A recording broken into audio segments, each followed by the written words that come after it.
দীপ্তিমান হৈ উঠিল কয়াকুছিৰ তিনি সন্তান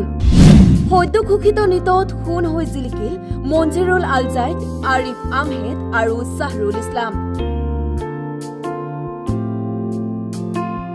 কয়াকুছিৰ বাবে এক গৌৰৱৰ ক্ষণ কিয়নো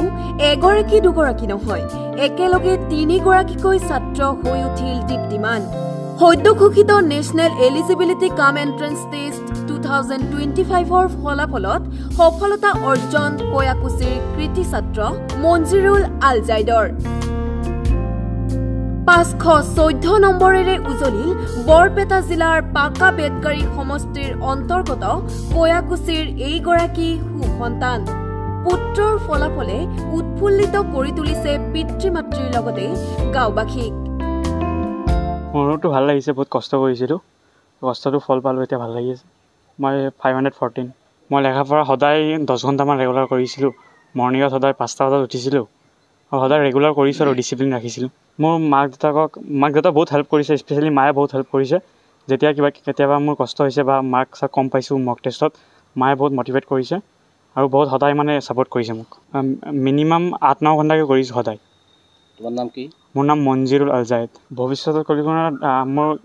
এইম আছে আৰু ডাঙৰ ডাক্তৰ হ'ব কাৰণে বেলেগ বুকছক ৰিসাৰ্চ কৰিবৰ কাৰণে কিবা এটা নতুন ডিপাৰ্টমেন্টত কিবা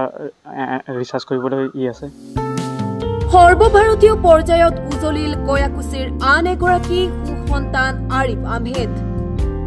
দৰবেজ আলী আহমেদৰ পুত্ৰ আৰিফ 501 নম্বৰেৰে সুনাম অৰ্জন আৰিফ আহমেদৰ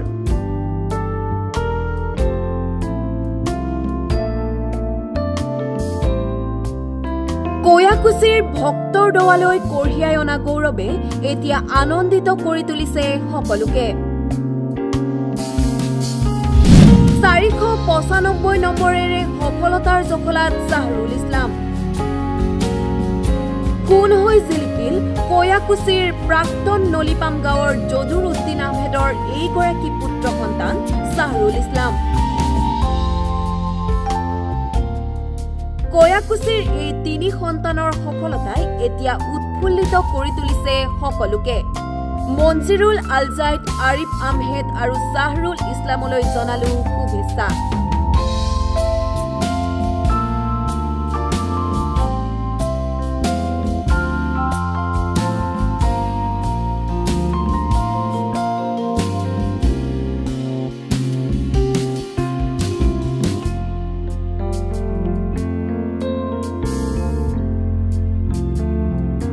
Bureau Report, Time 8